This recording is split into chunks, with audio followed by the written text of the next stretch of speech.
estoy interpretando a Ruca en Vecinos y quiero invitarlos a todos para que naveguen en la nueva página www.caracoltv.com. Dirige Darío Fernando Patiño. Conduce Jorge Alfredo Vargas. Buenas noches, un saludo muy especial para nuestros televidentes dentro y fuera de Colombia que nos siguen a través de Caracol Internacional y de nuestra página de internet www.caracoltv.com. Hoy con un experto que hace denuncias sobre las causas de la inmensa mortandad de peces en Santa Marta, con una estrella del fútbol mundial que dicta charlas para empresarios, y con Tola y Maruja, que están metidas a fondo en el lío de las chuzadas telefónicas. Se enciende el radar. Santa Marta acaba de vivir una tragedia ecológica. Miles de peces murieron frente a sus playas y el fenómeno podría repetirse. Las explicaciones no fueron suficientes. ¿Qué está pasando en este paraíso del Caribe? Ernesto Macausland habla con el biólogo Armando Lacera sobre el impacto de la convivencia obligada entre turismo y carbón. El fútbol sirve como referencia para diseñar estrategias de negocios. Así lo demuestra Andoni Zubizarreta, uno de los porteros que más mundiales ha jugado y que ahora recorre el mundo dictando cátedra a líderes empresariales. Estuvo en Bogotá y le atajó varios disparos a Javier Hernández Bonet. Oye, Tola, ¿supiste que unos detectives del DAS le estaban chuzando el teléfono al periodista Julito Sánchez? Sí, pero que se aburrieron porque Julito a todos les cuelga. El radar ya está encendido. La semana pasada en costas de Santa Marta se dio una impresionante mortandad de peces. Tras el hecho se produjeron múltiples y dudosas explicaciones, o mejor, especulaciones. Pero ¿cómo puede algo tan grave quedarse apenas en ese nivel? ¿Qué tal que esto siga ocurriendo? Pues Ernesto Macausland se fue en busca de razones y consultó al profesor universitario biólogo Armando Lacera Rúa, un airado crítico de los embarques de carbón en esa zona del Caribe. Él asegura que el grave problema ecológico es otra consecuencia de la actividad carbonífera. Lo más grave es que considera que Santa Marta ha perdido la batalla contra algo que le está generando muchísimo daño. El radar también capta las denuncias sobre lo que afecta a la comunidad. Ernesto Macausland entra al radar.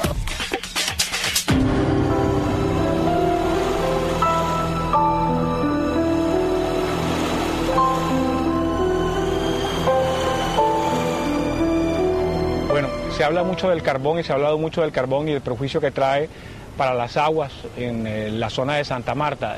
¿Qué injerencia puede tener el carbón en este caso en particular? Bueno, el carbón podría ser un elemento, yo no voy a decir circunstancial, pero sí de factor mediano en la cadena de factores que conllevaron a la muerte de los peces. ¿Qué otros perjuicios está causando el carbón en el ecosistema de la bahía de Santa Marta? Bueno, el principal problema que está formando en el ecosistema marino es la deposición en el suelo marino. Usted sabe muy bien que en el suelo marino es zona de respiración, donde hay muchos crustáceos y muchas bacterias que producen alimentos. Son factores respiratorios donde llegan muchos animales de tipo pesquero. Entonces, ¿qué sucede? Al cubrirse ese suelo marino, ¿dónde se colocan esas criaturas que viven en el lecho marino comiéndose la materia orgánica? O sea, lo que se conoce como la fertilización del suelo marino. Está taponando todos los poros. Pero en este caso, el problema es que se deposita en la agalla, y las agallas que son los órganos respiratorios de los peces. Pero no es la muerte directa. La muerte directa es el estrés metabólico que hace que un factor que se llama pH baje demasiado, el animal entra en agnosia, revienta. Además que el factor de fuerza, de estar luchando para pasar la barrera, le acaba lo que se llama el contenido de glicógeno muscular.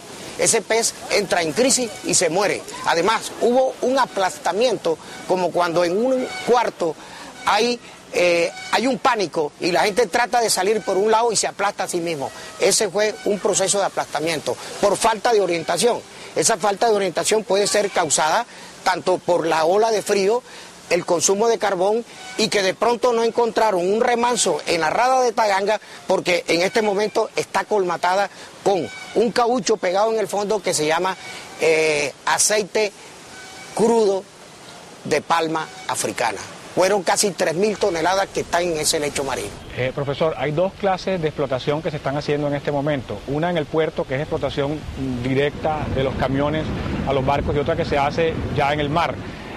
Ambas son perjudiciales, ambas suscitan derramamiento de carbón, una es peor que la otra. Yo creo que debido a las series de brisas que hay ahí, porque el problema en Santa Marta son las brisas y el sitio donde se hizo el muelle carbonífero. A mí me parece que ambos puertos producen daño. Ahora, que la sociedad portuaria ha invertido para atenuar, eso es cierto. Lo que pasa es que nadie se come el cuento de que hay contaminación cero, eso no existe. Desde que se formó la naturaleza y los animales empezaron a depositar excreta, se contamina el medio ambiente. Bueno, ese es el caso del puerto de Santa Marta. Y en la otra zona, lo que se hace ya en el mar, el transbordo de carbón en el mar, donde se supone que se derrama mucho carbón al agua, ¿cuál es la situación? Esa es una pregunta muy pertinente. Cuando uno viene de Bogotá y entra el avión que viene del sur hacia acá, atraviesa la Ciénaga Grande y entra a la Rada, o sea, al Golfo de Santa Marta, lo primero que ve usted es una manta, algo que se sacude así. Es una mancha negra en la cual hay un espejo de agua que ha atrapado al carbón que está ahí. Si usted echa un elemento que nunca se va a descomponer, porque el carbón es un fósil que tiene un periodo de vida de millones de años. La única manera que usted lo pueda transformar es a 800, a 1000 grados, y ahí no se va a dar eso. Entonces, eso va a permanecer en el tiempo. Yo le digo a una persona, cuando se entierra un clavo en un pie, ¿qué le pasa a esa persona? ¿Cómo se deteriora su sistema de la pierna? ¿Cómo le da gangrena? Por lo mismo sucede en el medio ambiente, en el medio ecológico. Se enferma el medio ecológico. Teniendo en cuenta que el sector carbonífero tributa 11.000 millones de pesos anuales al distrito de Santa Marta, digamos que ustedes los samarios ya se quedaron con eso y no hay nada que hacer y ustedes tendrán que ver cómo se contaminan sus aguas y cómo sufre su sector turístico y todo esto. Lo más triste es que todos los estudios, todos los POT, toda la planeación, los documentos COMPE dice que Santa Marta, su vocación es turística. Yo no veo que en Cancún hay un puerto carbonífero. Yo no veo que en Viña del Mar hay un puerto carbonífero. Están alejados. El puerto en Viña del Mar está alejado, por ejemplo, de ¿cómo se llama?, de Valparaíso, que es donde está el puerto carguero.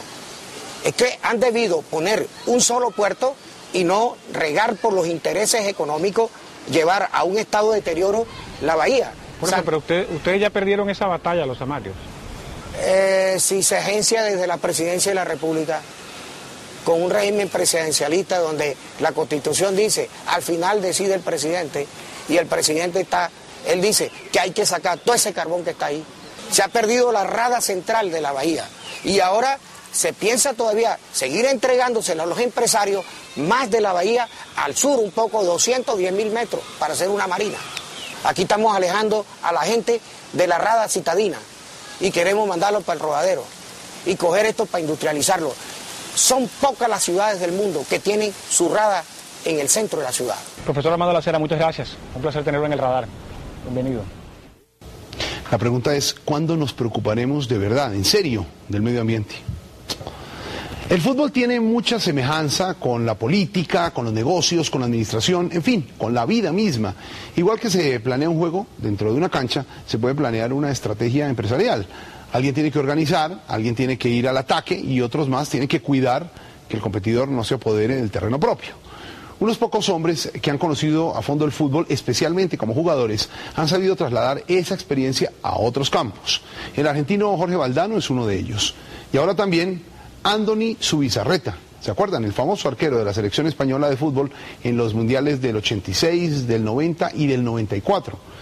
Pues a sus 47 años y después de 622 partidos en Primera División y 15 títulos internacionales, Zubizarreta recorre el mundo dictando charlas a empresarios. Así como lo oyen, un exfutbolista que les habla a los hombres de negocios. Pues estuvo en Bogotá y Javier Hernández Bonet fue a preguntarle cuál es su cuento. Javier Hernández Bonet entra al radar.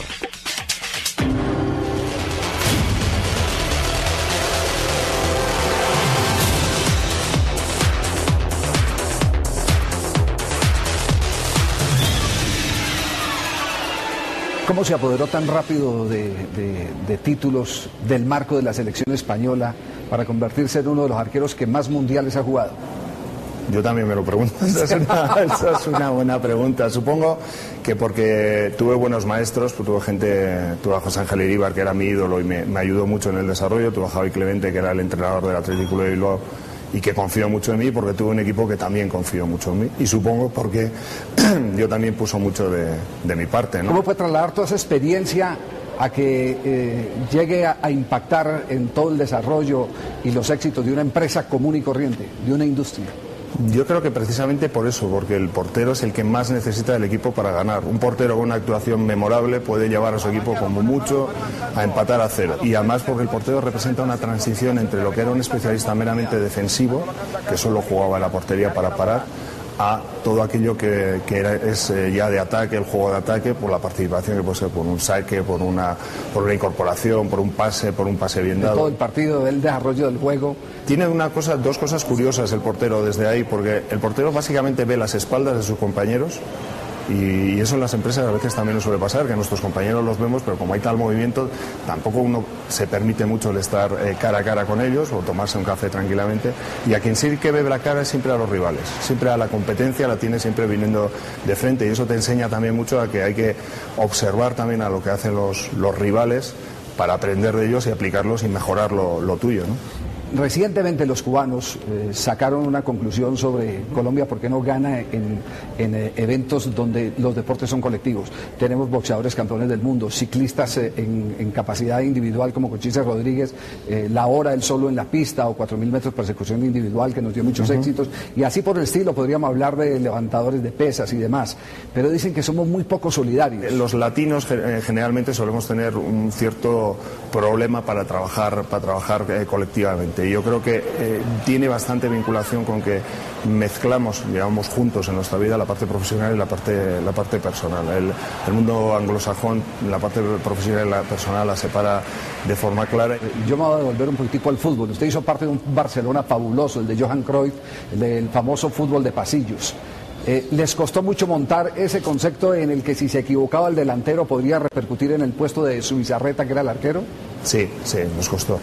Y plantea una forma de jugar que en la Ajax se había desarrollado, pero que a nosotros nos daba mucha duda. Aquella pretemporada nosotros jugamos 14 partidos, jugamos uno por cada día de la pretemporada, y yo recuerdo los viajes en autobús de vuelta eran todos podemos jugar así, no podemos jugar, siempre es un problema si hay alguien que se descuelga o hay alguien que no presiona arriba o hay alguien que desde atrás no presiona, el equipo se deshace, esto exige un equilibrio inmenso, o sea, un proceso de miedo al cambio básicamente importante, y claro, cuando uno ve luego los resultados, pues le parece que eso sería imposible. Esos métodos de Cruyff en ese Barcelona que usted tuvo la oportunidad de vivir, ¿se pueden trasladar a la empresa privada? No, Johan siempre decía que lo primero que uno defiende cuando sale a un terreno de juego es su prestigio personal, y a partir de ahí evidentemente el prestigio de su equipo, los otros 10 con los que juegas, y a partir de ahí el prestigio de tu club, que es a quien tú representas, ¿no? Pero partes de lo primero que tienes que hacer bien, que es representarte bien a ti mismo, liderarte a ti mismo, ¿no? Y eso es algo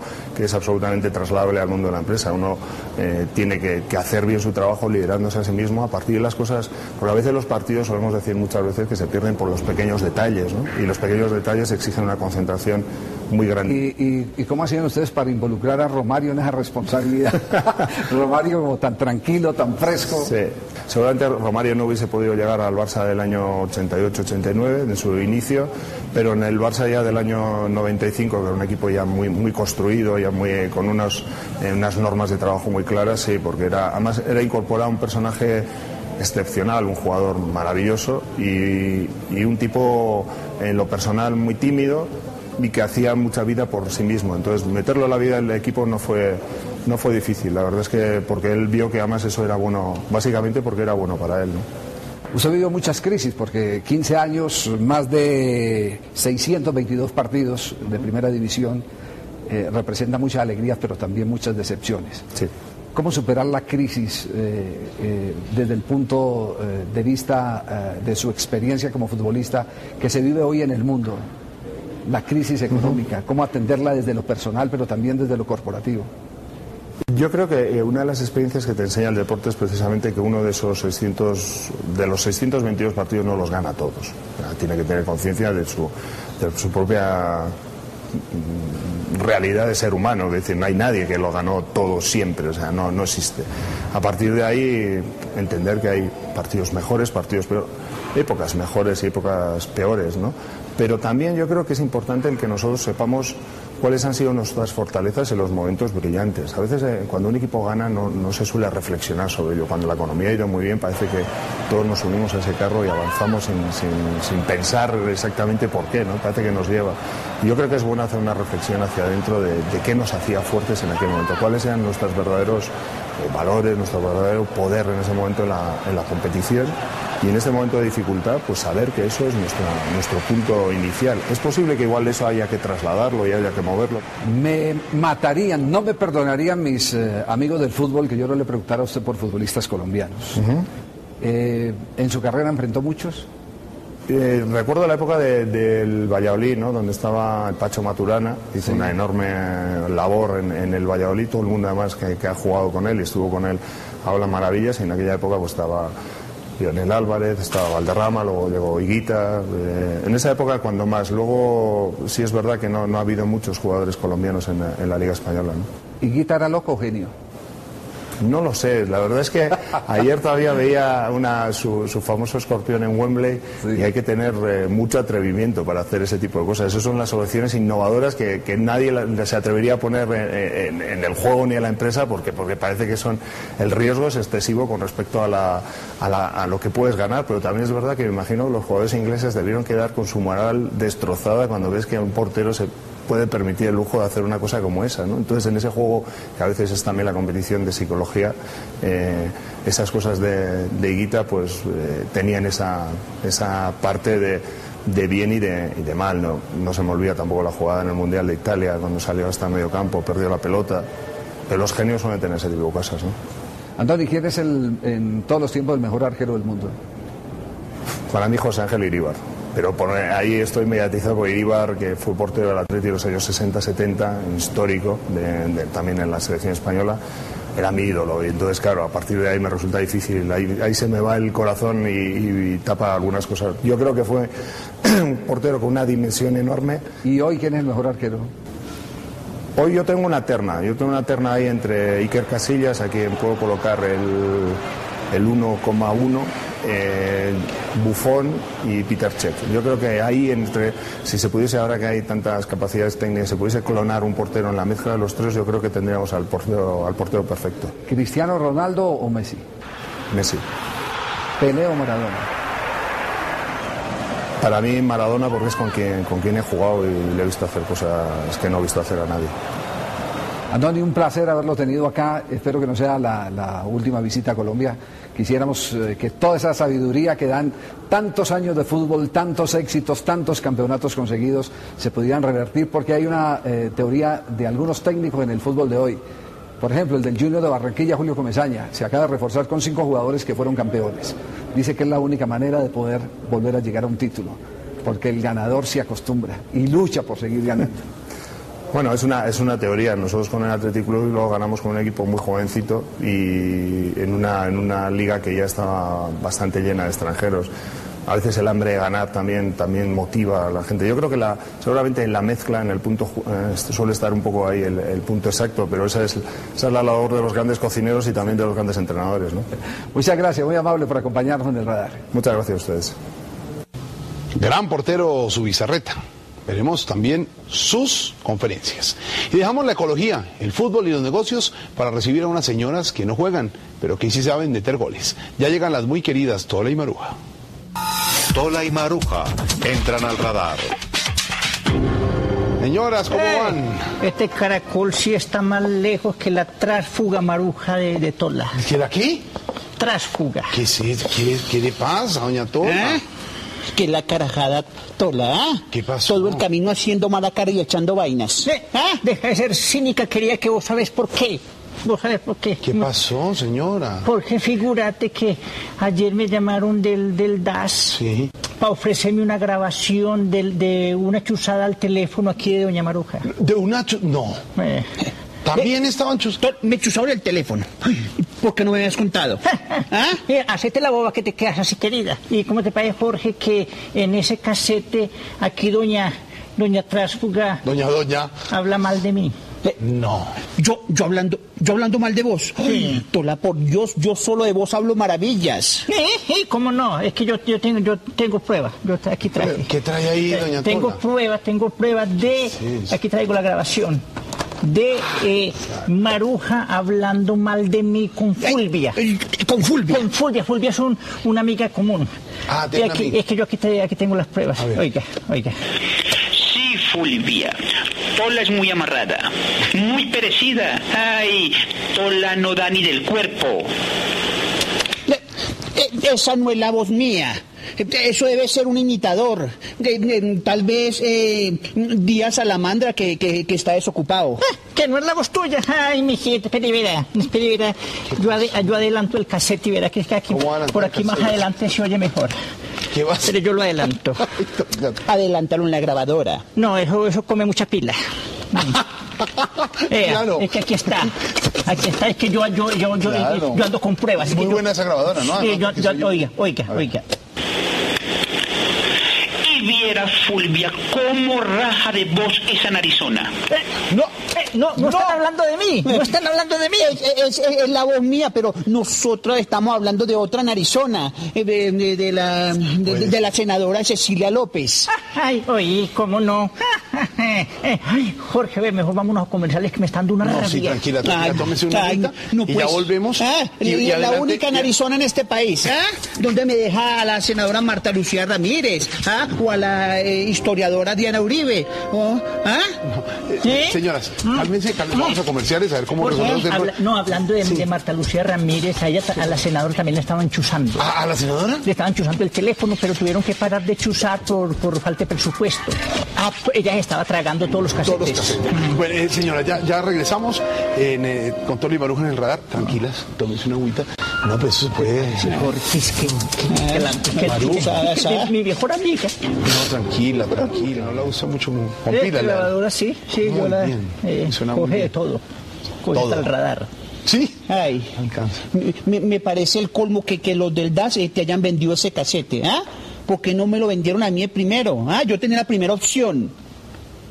Jorge, hablemos vos y yo, Jorge. Entonces, ¿cómo te parece que hoy llegué pues al DAS a comprar este casete? Sí. Y entonces allá... uno va y compra... Sí, usted llama, tenemos este casete, le interesa. Entonces yo fui. Y allá mientras esperaba, entonces me puse a reparar el escudo del DAS. Entonces el escudo del DAS dice lealtad, valor y honradez. Sí. Entonces yo le pregunté a un detective que estaba ahí, un detective de los implicados en el escándalo, le pregunté, oye, ¿qué quiere decir lealtad, valor y honradez? Entonces él me explicó, me dijo, vea señora, lealtad es porque nosotros tenemos que contarle todo al presidente, todo lo que oímos, se lo tenemos que contar. Eso es lealtad. Eso es lealtad. Valor es el valor que cobramos por cada casete. Cuando lo vendemos. El precio, El precio, sí. Y honradez, porque cuando nos preguntan quién ordenó las chuzadas, nosotros contestamos, honradamente no sabemos. Honradamente, claro. Está explicado todo. Las tres. Oíste, Tola. ¿Vos supiste de la guerrillera esa que durmió con la mata dormidera de los jefes y se volvió a la selva? Está molesta, Maruja, está molesta. Ya. Esa debe ser la mata que mata el sueño. Claro. Ve, y que la guerrillera fue alias Burundanga.